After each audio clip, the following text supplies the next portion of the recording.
The following is a world-class Bullshitters exclusive. Damn around! The comic book sensation Stealing Solo is back with a brand new edition. The entire fandom menace painted like you've never seen us before, featuring a cover from Anna That Star Wars Girl. Back the comic, get the trading cards, wear the t-shirt, spread the word. Stealing Solo is back, and it's the Fandom Menace edition. Available only until May 2nd on Indiegogo.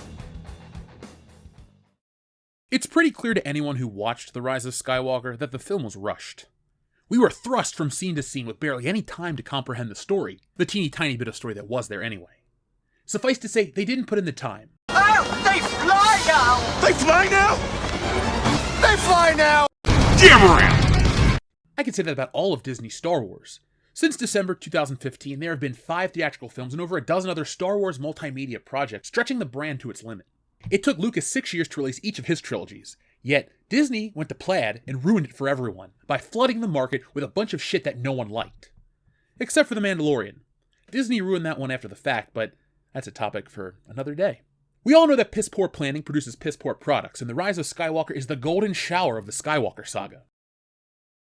Some interesting new information has been unearthed, and by new I mean shit from months ago, but people have their heads up their asses, so hey, let's talk about it now. Lucasfilm and ILM art director James Cline reveals just how rushed Star Wars The Rise of Skywalker was.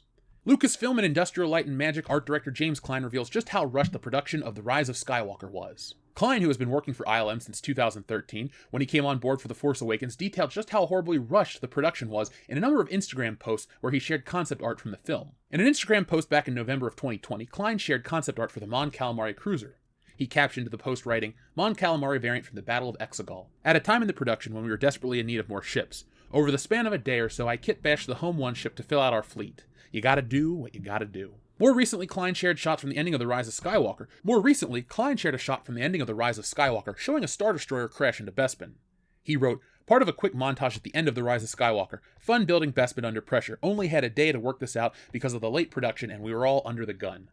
Cline then added, note, scale of Star Destroyer way off, mainly because the team was looking for dramatic composition. The fact that The Rise of Skywalker was rushed shouldn't surprise anyone. Director J.J. Abrams made it clear on multiple occasions that the film was going through significant changes a little over a month before the film was released into theaters. Speaking with Entertainment Weekly in November 2019, Abrams stated, we always knew we were going to have 3 fewer months of post-production on this film. He then added, so much is still being worked on. It's literally a practical race to see who gets finished. Then, in an interview with Rolling Stone that was published a couple of days after the one in Entertainment Weekly, Abrams detailed that he was still rewriting the film with Chris Terrio just 3 months before it was supposed to hit theaters. He stated, but the process has really just been, as one might expect, talking through the story, finding things that make us emotional, and going with our gut the best we can. Listening to critiques and criticisms, and trying to make it better as we go. Not being afraid of the better idea. What was the worst idea? I saw The Rise of... I'll wait. But I saw The Rise of Skywalker. What was a shittier idea than what was on the film? He went on to say, usually we talk through a scene, then we'll go off and write different scenes and then share them and do passes on each other's scenes and come up with something. And he's been great, not just in the writing of the movie, but during the movie and even in the post to help make it better. Losing things we were trying to keep to make work, but don't, and realizing, let's just cut it. He's here now, he's downstairs, Abrams explained. As for Abrams saying he wasn't afraid of the better idea, it appears to be a load of crap. Cline's concept art reveals significantly better designs on what showed up in the film. On May 4th, 2020, Cline revealed concept art for Exegol showing the Star Destroyers rising up out of hangars. He explained, initially, the thought was to see the individual hangars for the Star Destroyers to emerge from. We even thought of a more living dead from the grave approach, kind of like both. Notice the early design from the beacon in the background. He would also reveal the concept design for the beacon of Exegol, as you can see in much bigger detail. As you can see, it's much bigger and more durable design than the one eventually that made it into the film. Cline wrote, beacon on Exegol for The Rise of Skywalker. Design help from Chris Voy. We wanted something simple, recognizable, and somehow Sith. The image is part of the case study for the official ILM website. Back to Abrams, the director did admit on November 25th that he had just completed the film days before. He told George Stephanopoulos, just yesterday, yes, it's done. Now people have to see it. He then seemingly confirmed they're still doing reshoots in October. It's really no surprise the movie was as bad as it was. I've been saying this for years. Disney Star Wars is a lazy attempt to cash in on the brand, and now we have a timeline with just how goddamn lazy they fucking were. The Last Jedi lacked a director, so that's lazy. And The Rise of Skywalker was made over a weekend by a group of college kids from Guam with a farm of Intel Pentium 3 processors. Clearly the epitome of power. Star Wars needs to be remembered as how not to run a franchise. The original film is arguably the greatest movie ever made, and now we're talking about how they didn't have enough time? Bullshit. How? Disney has so much money that they're willing to burn it by doing Gina Carano dirty. But they don't have enough resources to properly allocate the time to make the film? How? Disney is the biggest entertainment company on the planet and they can't get it right? What's the excuse this time? Oh, the racist fans overwhelmed the CG artists. Shut the front door, you lint licker. I'm tired of people trying to excuse these fucked up movies because the trailer made you cry. Good, I hope this video makes you shed a few tears too. Fuck Disney Star Wars. They don't get to hide behind any excuses. It's not the fans' fault, it's Disney's fault.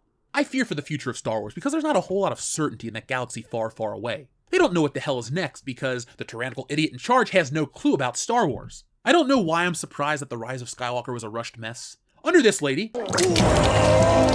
Sorry for the visual. Let me rephrase it. Under?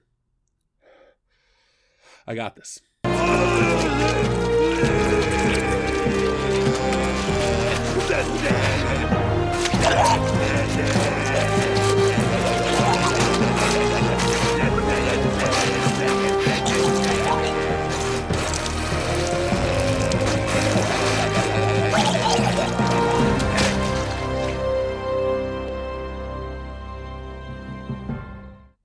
Since Kathleen Kennedy has been in charge, a bunch of projects have been canceled, altered, delayed, or ruined. After the Gina Carano situation, I can't get too excited for anything new from Star Wars because I'm done with it until something truly noteworthy comes along. As I said earlier, Disney Star Wars should be taught as a cautionary tale. In less than a decade, they were able to take the biggest franchise of all time with endless possibilities and annihilate the entire fan base. They wanted to replace us with mindless drones who bought into anything that says Star Wars on it. Guess what? They couldn't even produce decent films enough to impress the mindless hordes. Fail. Speaking of, The Rise of Skywalker was the least successful in a series of films with a downward trend at the box office. Let's take a look at these numbers. What happened? Well, it looks like people caught on to Disney's bullshit and abandoned ship. Who the fuck names their ship Vessel? What, do they got rocks for brains? Excuse me, geodes. Do they have geodes for brains? It was all very transparent the entire time just how slapdash the Disney Star Wars trilogy truly was, but everyone was just so enamored by the nostalgia. Remember how they sold us on real sets and practical effects, but the story was secret, hidden inside of a mystery box? Turns out inside of that box was a massive turd. Thanks, JJ. For some reason, people just can't stop excusing these films. They want to feel validated. Liking it wasn't enough. They have to be made to feel superior for sharing their opinion, and anyone with a dissenting one is an asshole. You know what? We are assholes. Assholes for knowing what's really going on, seeing what's up on screen and going, that's not very good. You know, folks, it's really, really easy to buy into the groupthink mentality, and a lot of people do these days. They look at something, they look at a brand, they look at an IP, and they blindly go, oh, I like Star Wars, I like Marvel, let me just buy it. And then you get these fuckers who write these articles that say, well, it's your fault. It's your fault, listener, your viewer, person, customer, consumer. It's your fault that you didn't like the product because you put all your hopes and dreams into it and it didn't pan out. How many fucking people sat here and told you didn't like The Rise of Skywalker because it didn't pan out with your Snoke theory or your Palpatine theory or your Rey theory? I hated those movies for different reasons. None of my theories played into my opinions on the films because I didn't have them. See, unlike most people, I hated this shit when I first saw it. So I didn't spend 2 years going, I wonder who Rey is. I wonder what this is. No, I didn't give a shit. I judged each one of those movies on their own merit, and each one sucked in a different way more than the one that came before it. And so when we're sitting there back in 2019 in the theater going, all right, Star Wars, here we go. And about midway through the movie, we look at each other and go, what the fuck is happening? Now we know. A rushed piece of shit film. They've been telling us for months. People were surprised because you had these shill writers tell us, oh, you're terrible, you're bigoted. See, they got caught off guard from The Last Jedi, so they were all digging their heels in for The Rise of Skywalker. And then this one sucked even harder than they thought. And so they had to have guys like Scott Mendelson come out of the woodwork to try to dump on it and say, hey, we're not shills. See, look, we can be fair. We can dump on this one. So are you really surprised? I mean, a Mon Calamari ship repurposed many, many times. That shot during the final battle looked stupid anyway. Star Wars and the Disney trilogy are a lot like Palpatine. What happens when you have unlimited power that goes unchecked for decades and decades? Well, hopefully, the son of your apprentice comes and whoops some ass and turns him back to the light side. In reality, I hope fans wake up and realize that they didn't try for these Star Wars movies, so stop defending them viciously. All those people that want to say, well, you don't like this movie, so you're a bigot, this and that, These movies aren't even made with the respect of the people who make them. They don't give a shit. It's last minute. How many times have you been in school? Oh shit, I didn't do my homework. And you just fucking fill it in. You know what this is? The Disney Star Wars trilogy is like a Scantron test. And you didn't fucking study. So you just guess. A, B, B. You know what? Fuck it. I'm just going to draw a picture of C's. There isn't even a C option on the test. That's what The Rise of Skywalker is. The C option. It's not even Star Wars by proxy. What the fuck is it? I don't know, and neither do they. So when somebody finds out, when somebody figures it out, give me a fucking call. I'll be waiting. So folks, thank you for watching. I'm pissed off about this. Why? Because I've been told I'm these terrible things for years, and the people that made this shit didn't even try. Kiss my ass. I'll be back next time with more. Thank you for watching. So on your way out, folks, make sure you hit that thumbs up button and leave us a comment. Tell me what you think about this slapdash effort, or lack thereof, to put together Disney Star Wars. Are you shocked? Are you surprised? Let me know. While you're down there, buy a copy of the comic book. So we now have passed the funding line in record time for us, and under half the amount of time the campaign's been live, we've reached our goal. So thank you to everyone who has backed the project. And for those who are out there that want to get in on this exciting comic book, what is it? Well, it's the Fandom Menace cover of Stealing Solo, which is a comic written and drawn by me. Stealing Solo, a Captain's parody, where the guys from the WCBS podcast kidnap a famous actor and remake Star Wars Episode 7 in their basement. If you like this channel and you like comics, well, you're going to like this one. So give that link a click, get yourself a copy, pick up some Fandom Menace trading cards, get a t-shirt, whatever tickles your fancy, but check it out. It's independent art made by an independent creator, and you'll finally see that we say we want new, exciting, original things, so guess what? We just make it ourselves. I did.